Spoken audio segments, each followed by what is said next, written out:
A cidade do futuro. Será?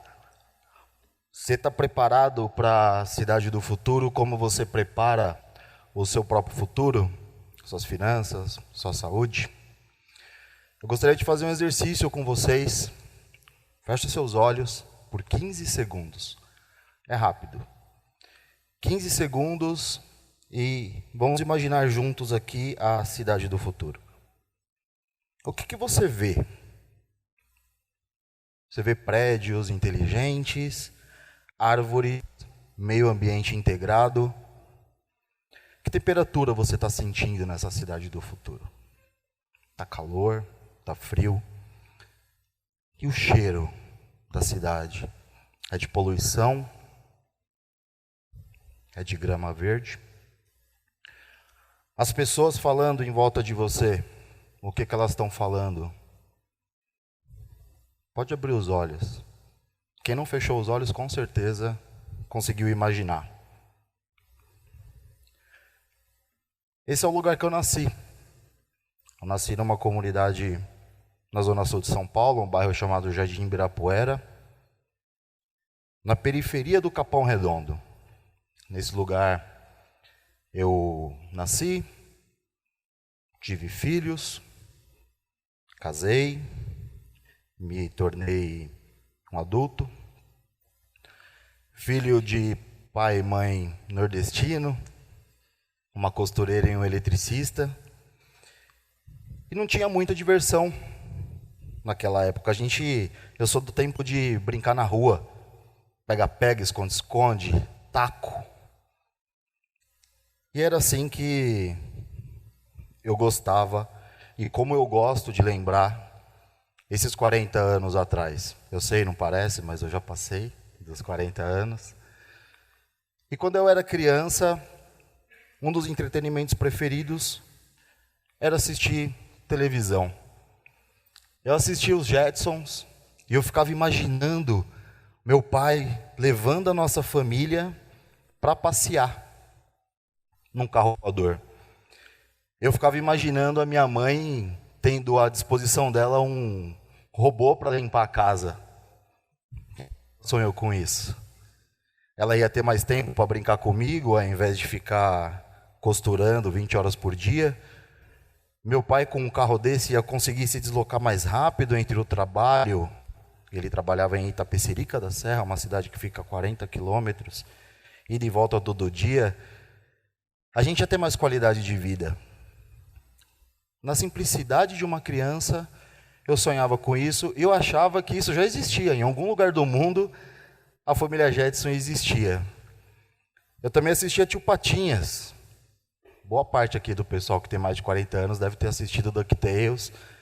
E viu o professor Pardal criar tecnologias incríveis. Nesse desenho é legal porque tem visão computacional, inteligência, criação, uma câmera olhando o rosto dele, gerando uma imagem dele mesmo flutuando. A gente tem conceito de drone.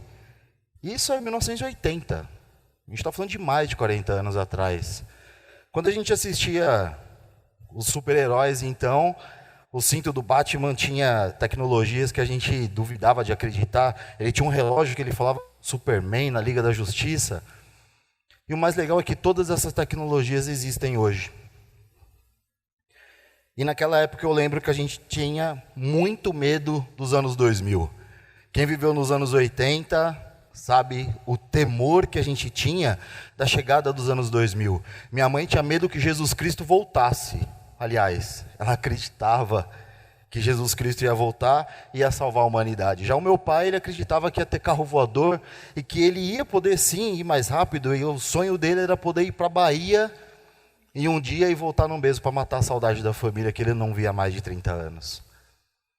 Minha avó já acreditava que o mundo ia acabar. O apocalipse ia descer fogo dos céus, a terra ia se abrir em chamas, e os ímpios iam morrer, e os escolhidos iam ser escolhidos. Já eu tinha a certeza que a gente ia ser invadido por alienígena. E hoje todo mundo vê aí disco voador para cima e para baixo, e o pior, nada disso aconteceu. E a gente morria de medo disso tudo acontecer. Para dar um pouco de contexto para vocês, segundo o IBGE, nos anos 2000, nós éramos quase 170 milhões de pessoas. No ano de 2010, pouquinho mais de 190 milhões de pessoas. Em 2023, porque não teve o censo de 2020 por conta da pandemia, a gente era mais de 203 milhões de pessoas. Fazendo uma linha de progressão linear, daqui a 10 anos, nós vamos ultrapassar os 215. E para 2050, a gente já está falando de mais, ou quase, muito próximo de 240 milhões de pessoas no Brasil. É um número bastante expressivo quando a gente olha todas as dificuldades que a gente já teve e que a gente ainda pode ter. Olhando para todo esse contexto populacional, a gente sabe que a ONU já falou que em 2050, 30% da população será idosa. Essa população, ela provavelmente não vai ser economicamente ativa e ela vai ter problemas de saúde, vai ter problema previdenciário. Segundo o MAP Biomas, dessa época que eu estou falando para cá, as favelas mais do que triplicaram de tamanho. A pobreza aumentou muito. Se a gente não parar agora as emissões de poluição, até 2050 a gente vai sofrer consequências drásticas no clima. Quem aqui está sentindo calor, fora do dia, frio, fora de hora, chuva, alagamento, né? E isso a gente precisa reduzir agora. Quando a gente fala do uso de drogas, é triste porque até 2050 vai ter um acréscimo de 25% de pessoas utilizando drogas ilícitas. Quem é de São Paulo igual eu, morre de medo de ir no centro por conta de Cracolândia, por conta de roubo. E se isso aumentar, como é que vai ser 50? Durante a pandemia, a gente teve uma evasão escolar gigantesca. Segundo a Unicef, na época foi 171% de evasão escolar do começo da pandemia até o final. 2 milhões de crianças, de jovens, adolescentes, estão fora das escolas, não estão assistindo aula, não estão sendo educados, não estão dentro do ambiente e tendo a oportunidade de se desenvolver. E aí você precisa escolher agora qual é o futuro que você quer. Você quer a cidade da Disney ou você quer uma cidade de verdade que vai ser construída por você, a qual você também é responsável por isso? Agora você vai precisar escolher entre a pílula azul e a Red Pill, a pílula vermelha, que vai abrir para você as possibilidades do que realmente é. Então você precisa entender, aceitar qual que é a nossa realidade.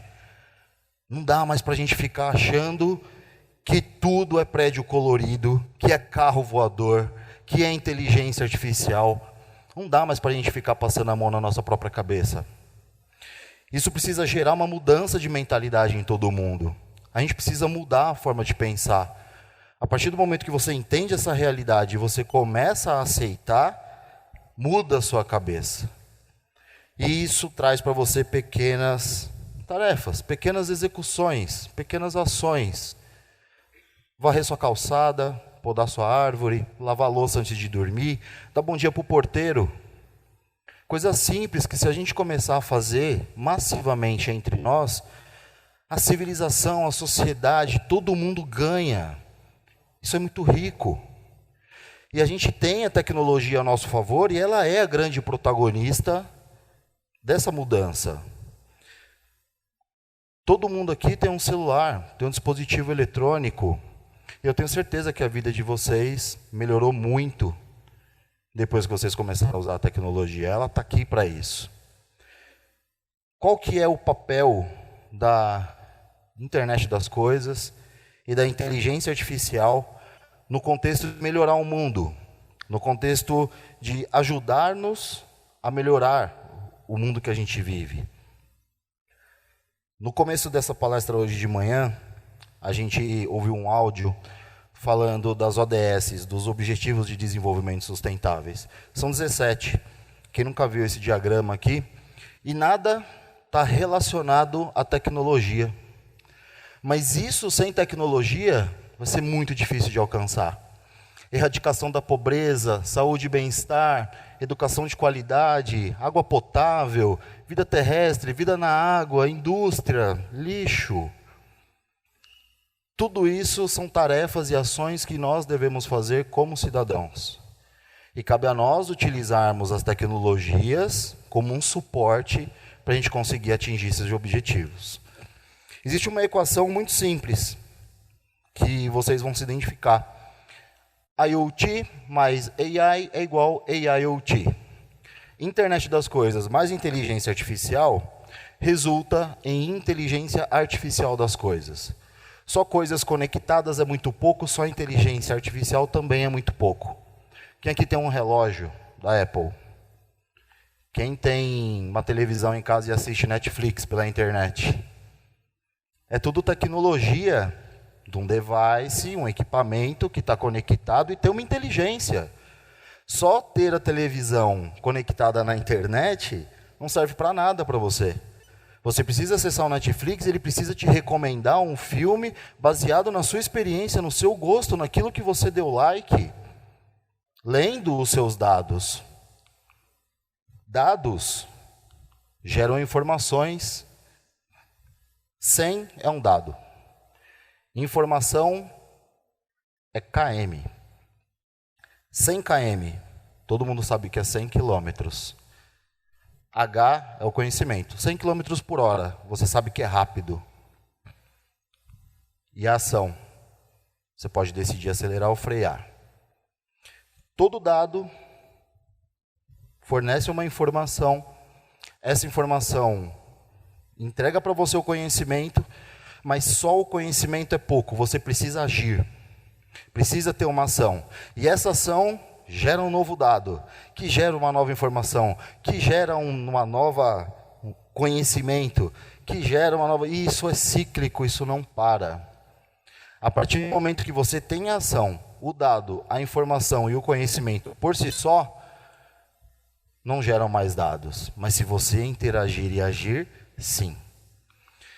Sem dados, não tem o que medir, logo, não há o que mudar.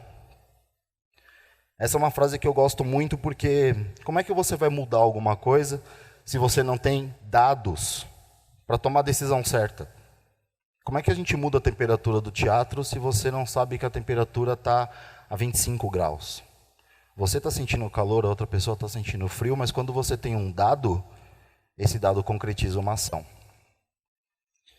Falando dessas tecnologias de televisão, essas tecnologias que eu acabei de falar do seu relógio, todas essas tecnologias já estão ao nosso alcance. Todo mundo aqui viu o lançamento da Apple, mas no passado a gente também não viu o lançamento do Facebook, da Meta, o mesmo óculos. E são tentativas de fazer a tecnologia se popularizar e se capilarizar e estar acessível a todo mundo. Infelizmente, ela não está.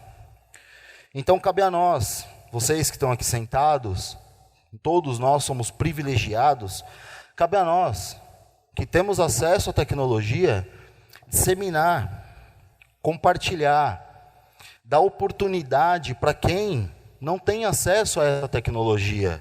Educar, incentivar, sentar com uma criança na frente de um computador e dar acesso à internet para ela e mostrar que aquilo não serve só para fazer joguinho. Dar um tablet na mão daquela criança e mostrar para ela que ela pode ler um livro. Não é só para joguinho. Isso que eu estou falando gerou esse cara. Eu estava lá na comunidade, quando eu era adolescente, alguém me colocou na frente de um computador. Eu com 13 anos de idade, o meu sonho era ter um revólver para me proteger da polícia que matava as pessoas que eu amava. Eu não queria uma bicicleta. Mas a partir do momento que me colocaram na frente de um computador, aquilo foi disruptivo para o meu mindset. Aquilo abriu a minha cabeça. Eu falei, nossa, eu posso trabalhar com isso. Eu vi um futuro. Eu conheci pessoas, professores, executivos, outros alunos de outras classes sociais. E isso veio através da tecnologia. E de lá para cá, eu fui transformado. Não somente como um especialista de IoT ou IA, mas como um empreendedor de sucesso. Eu trabalhei muitos anos em empresas grandes, em decorrência do meu conhecimento. E hoje eu tenho a minha própria startup, é a minha terceira startup. A primeira eu fali, a segunda eu vendi, a terceira eu venci. Eu amo o que eu faço. Eu tenho a IoT tatuado no braço. Maluco, né? Tem um logo da empresa tatuado no outro. Amo de fato o que eu faço. E esse amor, todo esse dado, toda essa informação, todo esse conhecimento e essas ações que eu tomei, me colocaram hoje aqui na frente de vocês para eu poder falar o que foi que mudou minha vida. E assim como mudou a minha vida, pode mudar de muitas outras pessoas. E eu tenho um convite para fazer para vocês, um convite muito especial. Nós todos somos muito privilegiados, a tecnologia é fácil, é barata, é acessível para a gente. Mais do que isso, nós conseguimos utilizar ela da forma correta. E esse meu convite é para que pais, filhos, professores, alunos, políticos, eleitores, todos nós somos tudo isso. E a gente precisa se unir numa única direção. Na direção de utilizar a inteligência artificial, de utilizar a internet das coisas para educar, para transformar vidas. E aí, quem sabe, a gente consegue construir a cidade do futuro, mas é usando agora. Você vai pegar os dispositivos que você tem, a tecnologia que você tem disponível, vai sair daqui hoje e vai ensinar alguém que não tem acesso. Você vai ser um promotor, um embaixador dessa mudança. Senão, nada disso que a gente está fazendo aqui faz sentido. Não se trata apenas da cidade do futuro, mas do cidadão do futuro. Muito obrigado.